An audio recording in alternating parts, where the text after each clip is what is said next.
Hey, how's it going? It's me, Tim, and there's been some interest in some of my instruments because of this bass in particular recently, this hollow core door bass. So I thought I'd make this little video to sort of give you a roundup of some of the instruments that I've made and modified over the years, and kind of explain to you a little bit of why this came into creation and what my plans are. My journey as a human being and as a maker and as an artist and an upcyclist, whatever you want to call me, all revolves around music. I've always been a musician. Since I was 6 years old, I've identified as a musician. It's only in recent years that I have identified more as a maker. And it sort of starts right here. I'm the kind of guy that wants to modify everything I own, and I like to build everything I own, and I'm never happy with the way it comes to me. So I was renting from a cabinet maker, an apartment from a cabinet maker, and I told him I always wanted to build my own instruments. And he said I was crazy and it was too much work, and then a month later we were making guitars together. This is one of my first instruments I ever built, and it's basically vintage now. And this is before I was hip to environmental waste and upcycling and whatnot. This is a solid mahogany with an ebony fingerboard. It's a pretty good bass. I mean, it's almost 20 years old now. Everything you're going to hear today is coming from this microphone right here, and I've got this is an Ampeg bass amp, and it's just flatlined.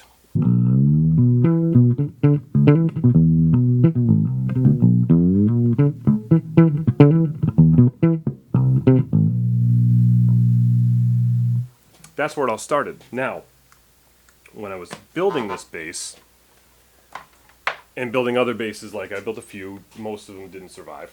I was making mistakes, and I was learning, and I was throwing away chunks of wood, and I was buying chunks of wood, and we were throwing pieces of mahogany, like literally we would throw bodies and necks into the fire that kept the shop warm. And it started kind of getting to me as I started thinking about where this wood came from. And that is sort of how I started getting really concerned with the way things were going. There's a lot of people talk about tone wood and this and that, and there's a lot of truth to that. There absolutely is. But you can also get a lot of tone out of a lot of junk, as I've proven in some of my other builds here. So I kind of go to the extreme when I make silly instruments like the snow ski bass that we'll get to. But my point is that we don't have to cut down and waste all this mahogany to make a decent sounding and playing instrument. And that's what I've been exploring in recent years with some of these instruments that are behind me. Now, even before I built that bass, I was doing stuff like this. When I was younger, I didn't take shop class. I never really worked on stuff. But I always had a pair of pliers and a screwdriver, and I was always hacking away at these things and often destroying them because I was learning. And this is one of my designs. This is just an inexpensive hollow body bass guitar. I painted it to replicate that, which we'll get into. I put a magnetic pickup in it because I had this other type of electronic, this piezo it's called, that I just totally hate the sound of them, and they weren't cool. So I started putting magnets in them and then just making them look cool and pulling frets in and out of them. One of my first videos on YouTube is actually me rebuilding one of these things. And like I have a drumstick here for a thumb rest, which I always joke and say I found a musical use for a drumstick.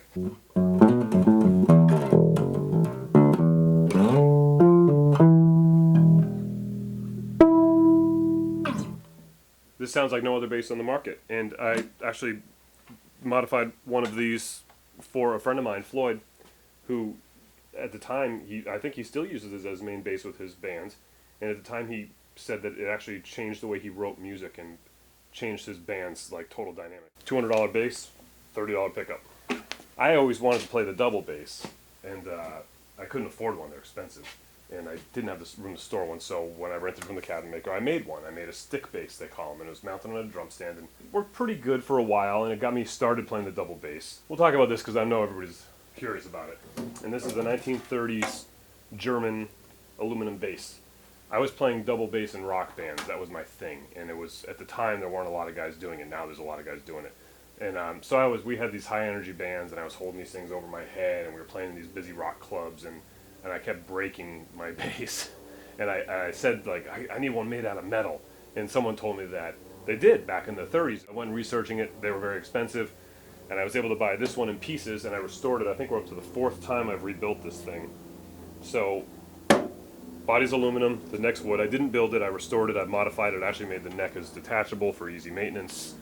And this became sort of my look and my sound. Again, it doesn't sound the same as other basses because it's metal, but it doesn't really matter what this sounds like.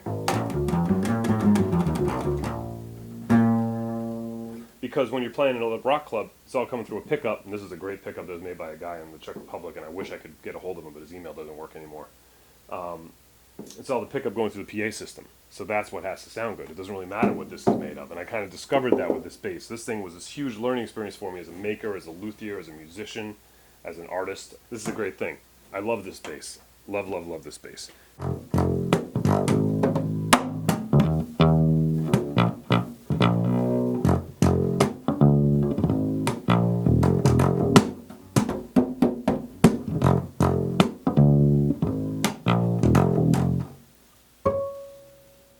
The downside of the double bass is a huge pain in the neck to carry it around. So I used to go to Vermont, Killington, Vermont, every winter, like every weekend. And I'd be dragging this thing up and down. The sound is all coming from the pickup, so it doesn't really matter what the bass is made of, right? I'm in a ski town. Why not make one out of some snow skis and see if it'll sound good? I figured it would work for like a song, and then I'd nail it to the wall of the club and leave it there. That was about 3 years ago.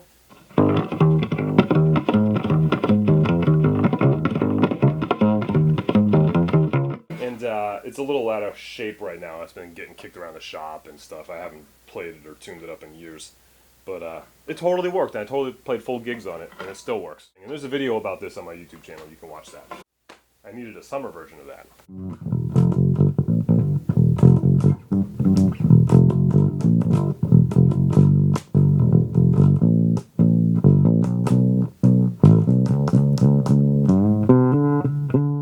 This is not a neck bolted on a water ski. This is one single water ski, tip to tail. I carved the neck out of it, and then I glued another water ski on here to get the height to make a fingerboard out of it. It looks cool. It sounds cool. It totally functions. I made it in a day for about less than $50 worth of hardware. If anything defines what I'm trying to do, it's this instrument. But what I realize is, not everyone wants to play a water ski. So last year I decided I was going to set out to make a bunch of normal guitars out of reclaimed materials to see how I could make functioning guitars that could compete directly with the big name guitars everybody plays, and try to find a way to make them by hand with love and care in a price range that is comparable to buying professional quality guitar, somewhere $1,000 to $2,000 range, like a typical good guitar costs. I'm getting there.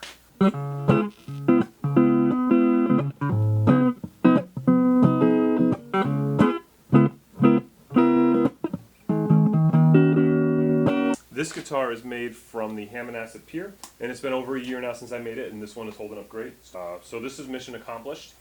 I also made this hollow body bass, which is a work in progress out of some Wormy chestnut, which is pretty cool. Still a work in progress. It's not amplified yet, but I took a knot hole. There was a natural knot hole in the board and made that the sound hole. So I'll show the failure wall here. Here's the first door bass that failed. Telecaster knockoff that someone gave me, but it actually was made of like some real walnut or mahogany or something. It's like the guitar that I made on the TV show Trashformers. I used the neck from this, and I used the pickups from that one. This is one from back in the early days when I was making basses from new wood. This is actually a nice piece of koa that came straight from Hawaii to me.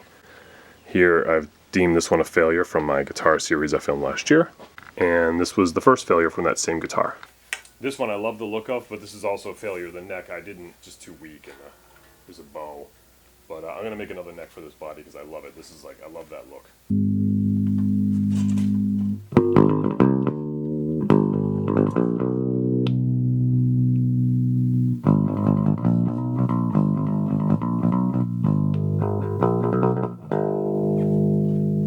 The door bass guitar.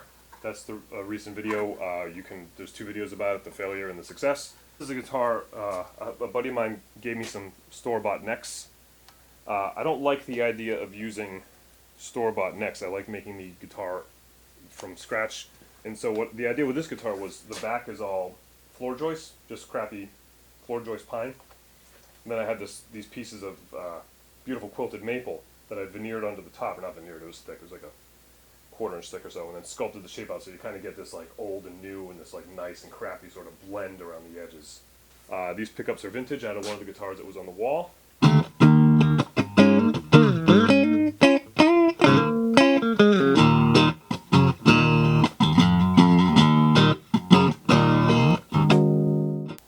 If you buy a factory made neck and you make your own body, it's not too complicated. This is a cool one. I think I'm gonna sell this one. I'm not sure. I'm supposed to sell them all, but gear acquisition syndrome is a real disease that many musicians suffer from. Doesn't matter if you buy them or make them.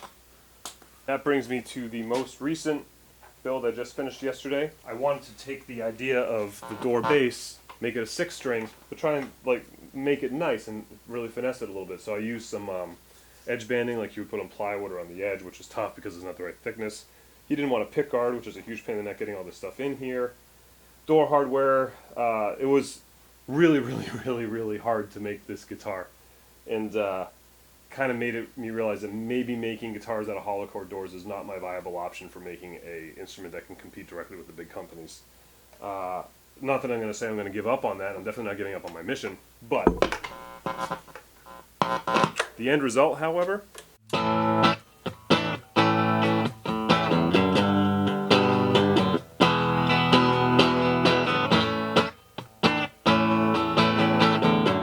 so that's kind of where I'm at. That's what I'm up to. That's why this is happening. And I don't know, where the future is going to go. If I'm going to continue to make guitars, and if I'm going to make it part of my business or not. I would like to make it part of my business. I also wanted to mention Sustain Music and Nature. They are just people who are in the music business that care about the environment. I'm a member of their organization, which means that if you're a member of their organization, you want to buy a guitar from me, you get a discount. So it's kind of cool. And I'm hoping to make some guitars that way for some people that understand that it's still a work in progress, but are willing to take that chance with me, which is so great about Andrew getting this door guitar, because that was like my first opportunity to get a guitar into someone else's hands like full time and find out what's working and what's not working, So check out sustainmusicandnature.org. And as far as for what's in store for the future, I have some things that I'm working on. This sheet metal left over from the interior of a school bus, and this is a floor joist. I was thinking about making some kind of like a hollow body, like a metal top. This is like a plywood body. I might do this one with metal or use that other, so it have metal on both sides. Not quite sure yet. Another door guitar I'm working on here. And you can see what I did is I filled in the edges with little scraps of solid wood all the way around. I liked this part because it had graffiti on it. Oh, then I have this other one. It's kind of silly that hopefully is going to work, that I'm going to be doing, might be my next build that is just a build for myself and not for a customer or something. And that always brings me to the part where I would say, like, if you like what I do, please consider supporting me on Patreon. It would really help me to continue to explore these avenues and do this stuff, because it takes a lot of time. I think that's pretty much gets you up to speed. Thanks a lot and have a great day.